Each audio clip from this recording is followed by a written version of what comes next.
Kyagulanyi w'amaanyi 2026 atuuse era amasanyalaze galiko mangi wabula abavuga emmotoka mu kimanyi waliwo emmotoka lweggwako omuliro ku battery naye ng'ekisaawa kikyayaka n'amataala nga gakyasobola okwaka naye nga tesobola kwakisa yingini nabadde njogera mukwano gwange Lweyina ni Mawulana namulaba ayagala kwesimbawo ne mugamba muganda wange bw'oba oyagala kutambula mu kisinde ky'ebyobufuzi kola bw'oti tewanditambudde n'abazaake kubanga ba MP bonna abaali endorsed by NUP bonna abasinga tebagenda kudda mu parliament mbakakasa ndi wano Ameria kyambadde akomawo kyokka nga ate Yiridaman mulabanga abadde performing naye Ameria gyo yakola submission egamba nti bw'oba ogeze mu parliament ng'oli muyimbi abantu b'okiikirira si bayimbi bantu ba bulijjo ba wananchi abalina ebizibu byabwe kati kwasaganya ensonga zaabwe naye yagamba nti ze buli mulaba ayogera ku by'abayimbi kati olaba Ameria ajja kudda muyinga ajja kuddayo Seninda ajja kuddayo abeenaale mu bonna be baakuba bagenda kuddayo era katolu bwama bakubeera mulamu abagenda kuddayo kati kikyentegeeza mu kino nti Kyagulanyi w'amaanyi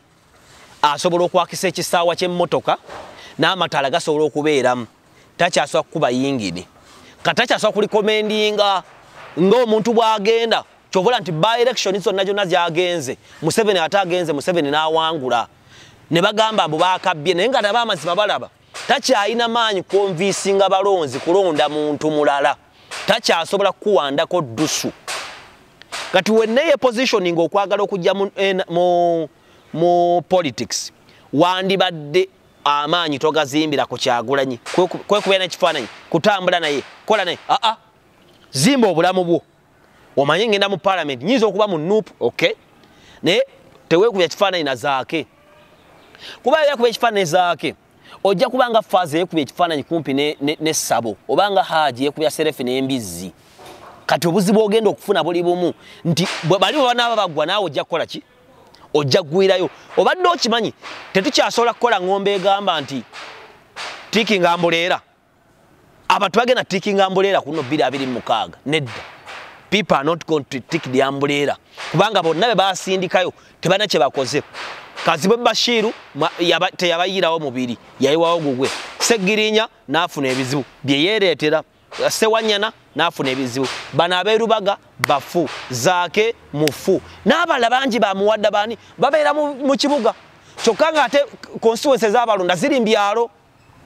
n'okukola obukolomoni kati politics bw'aba atambula wansi w'enjuba mwewalenga mu bulamu ekintu kye bayita ekiyita mu lujja weewalenga mu bulamu bwo ekintu kye bayita ekiyita mu lujja mu Luganda waliyo enkuba ekwata gye bayita yassewa kuuka waliwo enkuba ejja ne mugati bannangerera emiti gigenda kumenyeka enkuba neekwata ebire ne bikwata nga biddugavu neefuwoma embuyaga naye abaliwo bagamba nti eyo yassewa kuuka tegenda kutonnya mu bulamu bw'ensi eno kati nja bagereza ku ba tiktokers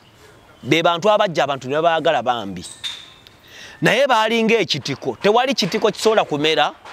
ekitiko kijja n'amaanyi nti kiyinza okuwummula oluguudo olulamba nedonga wakkala omusana gwaka n'osanga katiko nga kayiseemu naye ennaku 3 nga kavunze ba artist bangi ba tiktokers olwaleero abatakyasobola kuyimirirawo myezi emirala 5 engeri gye bakwata mu packaging yaabwe bali era nupunji balanga ba tiktoker nti bajja ne bakyamukiza ne babeera b'amaanyi ne bagwa mangu anything bogus cannot last for long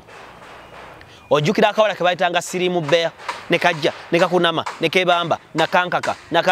akunami nakankaka uyo pira ya kulina nakankaka sefuko atuwe mudde atuwadde nude atukoze bwati politi nekolo banne uyo akunami anyeza akabina uyo ngani jowi bamweyana sharifu where are they? You no longer see them kubanga ate nga kuliko ba tiktokers abatandika n'olwaliro bakyaliko the NRM ejja kusigalawo ebbanga lyonna esobola okuba nga mbi ne packaging yaayo nange nja kusigalawo ebbanga lyonna abagenda mu NRM bakongose ne babivaamu bagyevumye bagyevuma bakola batya nze nkyasigadde nkola kyenteekeddwa okukola byenjagala mbimanyi obulungi bwa Nuupu mumanyi n'obibwayo mu ate ngana kwogera. You cannot stop me from talking. No. Always package your thing. Ne bweba relationships. Bana abakazi bonna be muwulira abagamba omusajja najja ku date esooka n'akuwa emitwalo 5 n'otunulira abyogeranga n'akagulu kalinga kankwale n'okutegereka tategerekeka. Kati olobera malaaya oba onoonya relationship. Tutambulira mbulamu ng'abavubuka bamanyi tebalikaddiwa. Kati ffene batutunulira nga abaasiraana kubanga njagala mbabuulire Setaani alwanyisa omuntu yenna ayagala okugenda mu abundance by God's means. Tutambula n'omulembe gw'abavubuka abaagala bacyange ebintu n'ate nga beerabidde nti bajja kukaddiwa bikomewo obulamu bwabwe obw'ekikadde. Ne maama wange mukyala Najjuba myaka gye 7 yali muwala muto kati akuze kitegeereka kuba yazaala abaana twamuyonka n'akaddiwa naye yali mulungi n'okusinga abawala abandaba leero. Kati bano bana basirimu bei bakisekka antikaduuka basefuko politinikoolo bapolesha balumbuye ba laptop do boss tebajja kuwangaala kubanga boogera bya bulimba bakojja omugezi nga alimba abantu bya bulimba. Packaging y'obulamu bwo kati packaging ya Nuupu tekyasobola kubaako omulala gwereeta mu byabufuzi. Era omuntu oyo ajja okwesimbawo alina okwenoonyeza miini ne bw'abeera mu kibiina kya Nuupu naye nga teyeekuusizza kumpi na Kyagulanyi kuba takyaliko masannyalaze era takyakuba. Ye nga ye akyalinako akaliroliro tukiyita kiriroliro ekibeera ku baatule era ajja kujjawo apapazeewo 2 mu kagafu naye nga 20%. Naye bano abalabe ajja nabo bonna bagenda kugwa.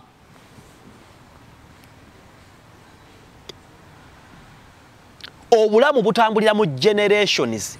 Kati generation yemu okuyunga generation endala kyetaaga technique kyovola bakabaata mwewuunya Katonda agaba omukisa nti kabaata aliwo mu generation z'abantu abalasooka mu media naye n'olwalira akyawulikika ne mu ya comedy yakola ne mu ya TV yakola n'olwalira akyaliwo ayogera n'obwana obuto respectively. Kabaata ye muntu ayimira ku TikTok n'ayogera n'obula ky'omuvuma kubanga engeri gye yeekwata musajja mukulu kati ategeera ekyokukola. Kati buno obwana obuto kafumono generation gwe kyokola ekyo kinayunga generation yemu okudda ku generation endala. What you are doing is it packaged well okuva ku generation yemu okudda ku generation endala. Ba artist ekyo mukyebuuze ebiyimba byennyimba leero mbiraba binawangaalayo. But TikTok, ask yourself, you're starting TikTok, on what merit ogitandise kuki? But politicians, nabagamba zaake byakole byokuvuma abantu, tebina gye bimutwala. Era yafuna lukwaga amuwolereza. N'obatuna banango bali mu kakiiko nga bali batu bazimbe boogera, bo bali bo balooya. Mukazi mugambe ensonyiwa mtu eyongereyo, kuba ekyo tekikugasa. Nfundikira ngamba bwendi. Nti whatever you are doing, mind about packaging. Kino ekintu kiragawa. Eno relationship eragawa. Bano bannabyabufuzi balagawa. Ona alagawa kubanga waliwo ekigambo Musumba Sala kyatira okwogera naga nti oyo yagudde kubanga ebigere bibiri engeri gy'abitambuzaamu akibaze nti bwana atuukira muli ajja kuba akoze atya ng'asiraanye. Kale n'olwekyo mujje tukole mirrors mwenna abaagala emmere ey'omutindo abaagala akawunga omuceere ebijanjaalo yeba St Mary's High School mujje mugule emmere ku mujje tukole mukuba akasimu kali wansi mujje tukole abasindikira emmere basangibwa bali mu kisenyi bayina emmere ennungi bayina ebyokulya ebirungi emmere eterekebwa ebbanga gwamu netayononeka ya ku mutindo yakasibwa ekitongole kya UNABS mu ggwanga amakomera amalwaliro abarefugie ebitongole by'abanoonyi b'obuddamu abagenda Sudan abagenda wa emmere mu Uganda esangibwamu mujje tukole mirrors essomero liririmu St Mary's High School migadde bwe tukusangibwa ebyobulamu waliwamu Adifa Medical Services oyo Dr. Gwolaba ekifaananyi kye wansaawo oyo Dr. yanzijanjaba genda akujjanjabe abagala bedside nursing abagala okeberebwa nga bugenda bweru ku mendo gya wansi oyina olubuto oyagala antenatal mitwala 2 gyokka paka wozaala baby n'omuteeka ku nseeno aba wa bulungi abaana b'amasomero abali mbisulo tekyetaaga mwana kusumbuukana tusindikayo adifa olina maama taata tava wakasenga omusawo ajjaawo n'amujjanjaba ekifo kisirifu abalina infection zaalema abalina chronic infections cancer siriimu pressure lusaasi n'ebirala mugende tukebere ebimaffe bakituteekamu nekikubula buli kimu ekikuliko kale SS Hotel wembeera buli lunaku nenyumirwa obulamu bwange nenneeyagala eyo njirangidde ebbanga gwanvu era abagenzeyo mufunye ntuteyo embaga eziwera tuteyo abagenyi abawera conference ate n'olwokutaano babeera bakaddanka emmere yaabwe ennungi eri bweti so Segula Microfinance ebyensimbi genda weewola akasente mu Segula Microfinance genda weeyagale genda ofixinga akasente ate okafunemu amagoba agawerera ddala Segula Microfinance Princess Complex wali Kasubi agenda weewole gafuna information yenna dress goli bwerwa gwanga oli ludda wakuba akasimu oyagala kuzimba nju oyagala kusimba ttaka oyagala kulaakulanya kitundu kyo Segula Microfinance Elohim Furniture wakati w'enkulungo y'ennamuŋŋoona n'enkulungo y'ebwayise naye bw'otuuka ku ttaawo ly'ewakawaala awo kuba ku ssimu eri awo wansi bayina ebibajje byonna ab'amasomero ab'amalwaliro abagala deske obutebe bw'abaana abato bana abannasale dining entebe ebitanda mwenna ate bikodde abaana bano buy Uganda build Uganda bakubire ko Elohim ate naddala osobola bafuna sign out